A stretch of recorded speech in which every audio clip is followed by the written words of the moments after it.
Hello, today we will be going over the Carlsen-Niemann game, the big game with all of the controversy about cheating. If you've been living under a chess rock, then you haven't heard about this. Just to update you, let's read what FIDE has formed. FIDE forms investigatory panel for Carlsen-Niemann controversy. The International Chess Federation has announced plans to form an investigatory panel with the intention to check both Grandmaster Magnus Carlsen's claims of alleged cheating by Grandmaster Hans Niemann and Niemann's own statement regarding online cheating. All right, so FIDE has formed this panel. This was this was 3 days ago. So I'm not sure if they've come to a conclusion yet. But what we're about to do, let's go over this game to see if he cheated. All right, this is from the Sinquefield Cup, round 3, Carlsen-Niemann. Now, I'm going to do a computer analysis since, and then later at the end, I'm going to do a complete analysis, a percentage of how well Niemann chose his moves. So we'll start. This is a Nimzo Indian. Let me find my clicker. This is my first time really going over this game.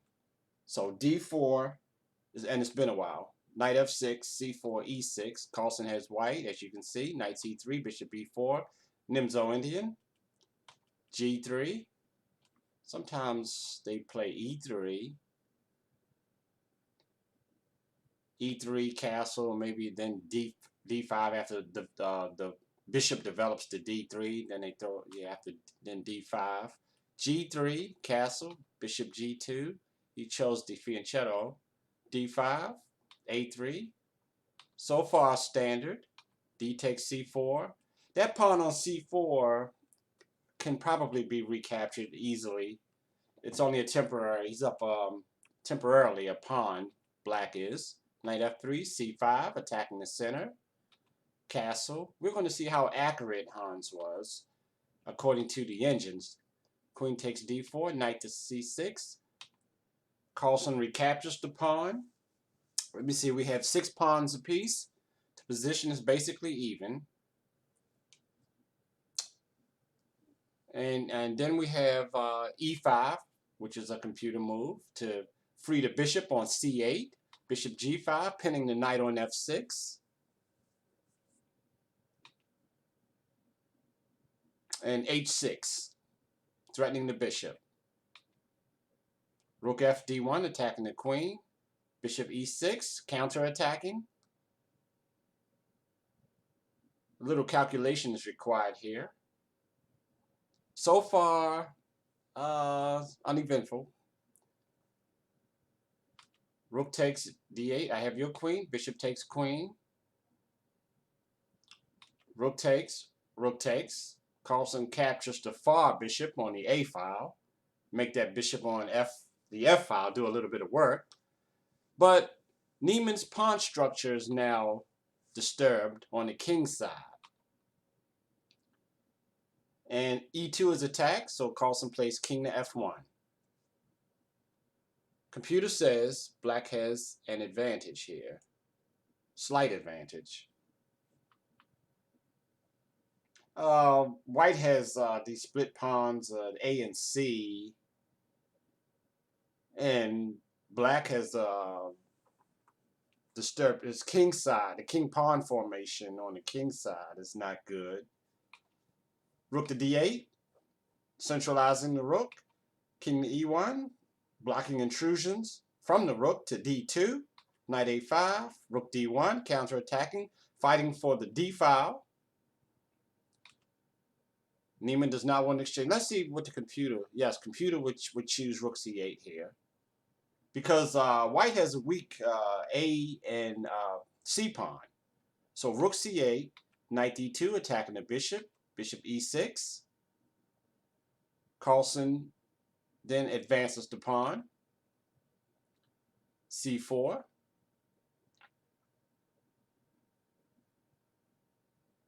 I would think any capture on c4. Let me see. With that pin, well, no, he has b5. So if rook c1 after bishop takes c4, but bishop takes c4 was played. Computer prefers. Let's see. Computer prefers knight e4. At the end of this line, black has a slight advantage. Then f5, knight d6, rook takes pawn, bishop takes, knight takes, then rook takes, and black will have a passed a pawn with a slight advantage. But c4, he does take, bishop takes.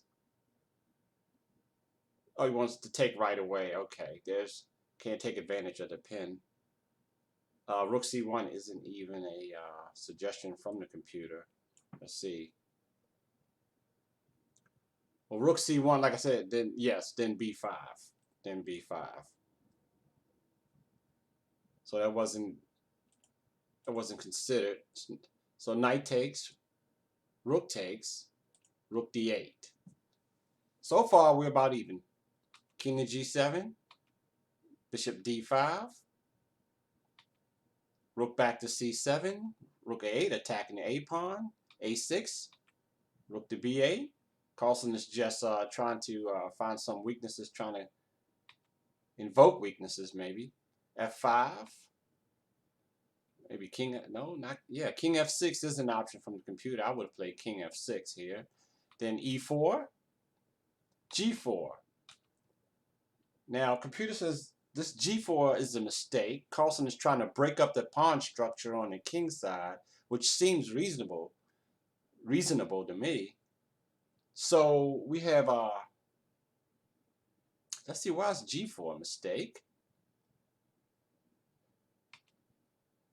Computer prefers rook d8, but g4.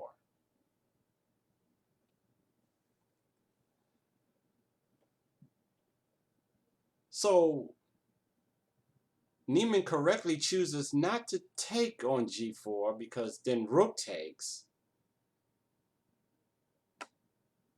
And h5 protecting, then rook to e5.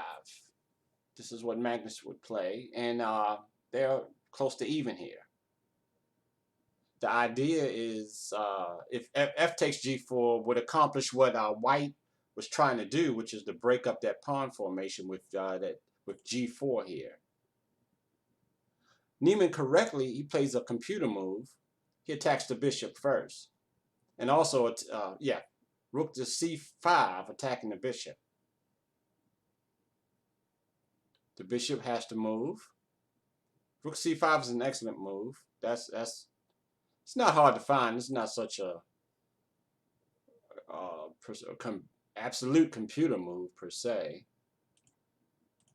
Nothing surprising about that so far. But now Niemann has a big advantage according to the computer. So g4 was the start of Carlsen's problems. Now, how does Niemann follow up? He does not play a computer move here. He plays knight c4. Computer prefers just to take that pawn on g4 now and follow up with f5. h2 is weak. Black also has advantage on the queen side with 2-to-1 majority. So instead, Niemann plays knight c4. That's not a computer move. That's a relatively weak move according to the computer. It's not the best move. Here, Carlsen should have just taken the knight and try to go into simplification. Instead, Carlsen played a4, which is another not so good move. Niemann does find the computer move, knight to d6, which is the best move. Knight d6 attacking the rook. The rook has to move.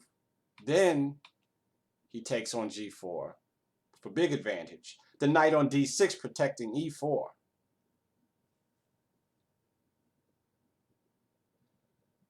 So now Carlsen is down. Lots of pawns here. 6-4.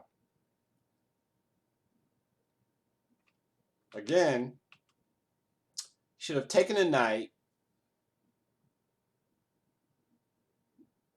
to knight c4.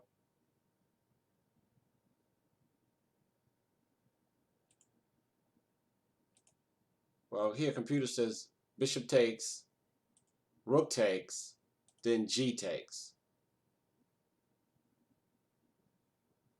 But black is still ahead here. Bishop takes, rook takes, then g takes.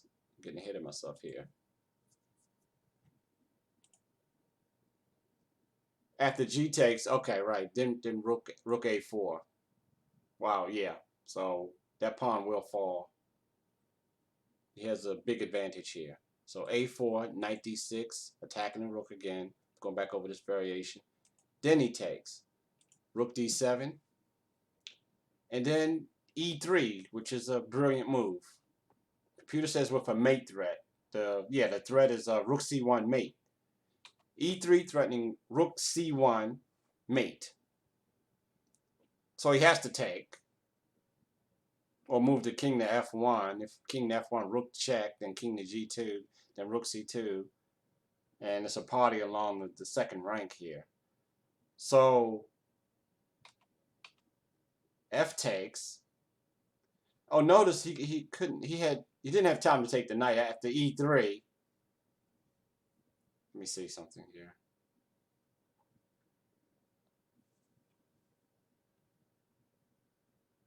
Rook takes, rook here. If rook d1, then pawn takes pawn. So if rook takes, rook c1. Oh no, better yet, then rook here. I'm thinking pawn take. No, that's wrong. Then rook takes, king takes, pawn takes, and you can't stop the queening on f1. Okay, brilliant, absolutely brilliant here. So yeah, so he cannot take the knight on because of rook c1, and then he'll queen eventually. So that was brilliant. That was a nice find by Niemann, e3. So f takes, knight e4. In other words, Carlsen is making mistakes. He made mistakes earlier. King to f1, rook check, king g2, rook c2. We have a party on the second rank, attacking both bishop and e2. Bishop takes pawn. Niemann prefers that way. As rook takes f7, f7. No, he can't. He would have a lot of pressure on the f rook takes. Then king to g6 maybe. King to g6. The bishop is overloaded here. It's attacked also. Then if bishop d5, then rook takes check. Then rook takes check. King to g1. Knight c3 attacking again. King to g1, knight c3, bishop moves, b5, and black just has a decisive advantage. So we go back. He plays bishop takes, rook takes, check, king g1, rook check again. What are you going for, perpetual here? And actually, black's advantage has dropped a little bit here. Let's see. Yeah, rook takes. Let's go back. Oh, okay. Yeah, bishop takes, rook takes, king there. Is there anything better? No, his advantage is okay. So Carlsen is hanging in there right now. Black does have the advantage. Then king to f6. You don't want to go into a draw here with repetition here while you have the advantage. 4-3 pawns. Bishop attacking the knight. What happens? Knight c3. Oh well. Rook there, preventing the bishop, pinning the bishop. Actually, rook d2 pinning the bishop. Rook check. King over. If bishop takes knight, king takes rook. And then rook to d7. Now Carlsen blundered here. Rook d7. So Carlsen is just making bad choices here. Even I would miss this. Rook d7. Niemann plays the best move. Knight g5 with a threat of knight f3. Wow, knight f3 is really will cause a lot of problems here. Bishop check.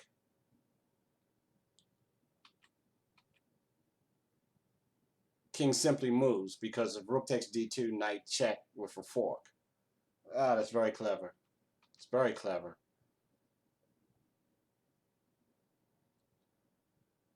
Niemann is playing exceptional here. Knight g5. Bishop check. King moves. Rook takes. Knight fork. Then knight check. Knight takes.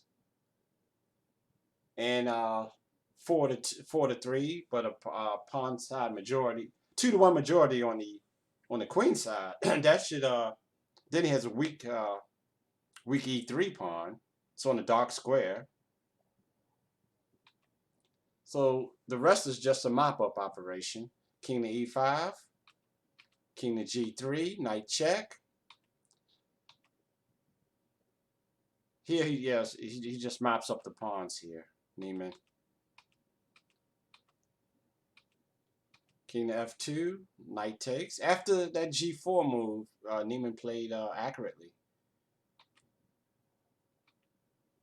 Now we have 4-1. We have double connected pass pawns on the king side. Yeah, this is hopelessly lost now. Yeah. All right. He just pushes the pawns. Okay, so there you have the game. There's nothing spectacular. Niemann took advantage of Carlsen's mistakes. That's all it seems to be to me. E3 was a very the turning point. Also, E3 was a brilliant move, threatening mate. And he saw at the end of the line he could queen if rook takes. If they exchange on D1, pawns on F2, it can't be stopped queening. You have a queen on F1 here.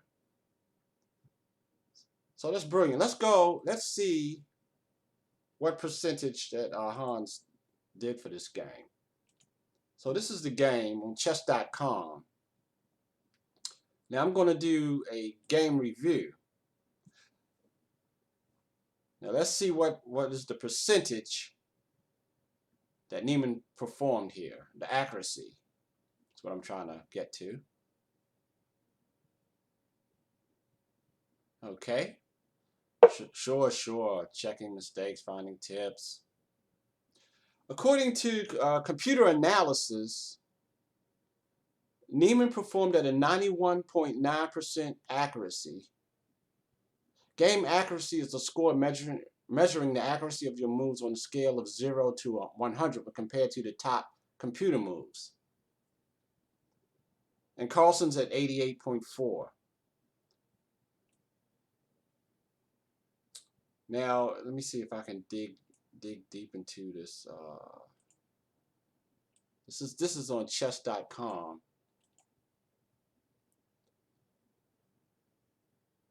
There should be another analysis, but this is on chess.com.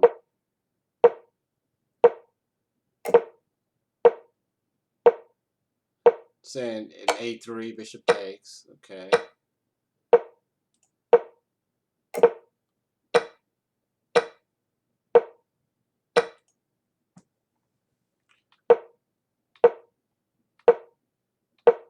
Okay, rook d1 attacking, and so far I'm just going back. I'm interested to see what this interface says here. This is telling you what moves are best. Knight to a5 was an inaccuracy.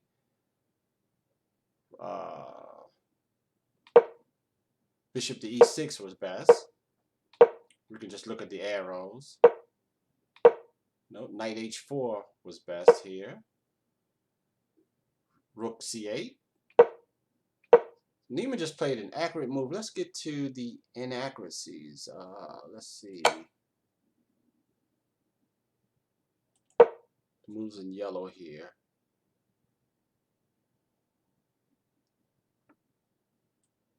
Let's see what it says about e3 here. e3 was a great move. Great move. So, I mean, there you have it. There's nothing spectacular about the game. Uh, he was just accurate in capitalizing on Carlsen's mistakes. Yeah. Okay. All right. Thanks for watching. And I look forward to next time.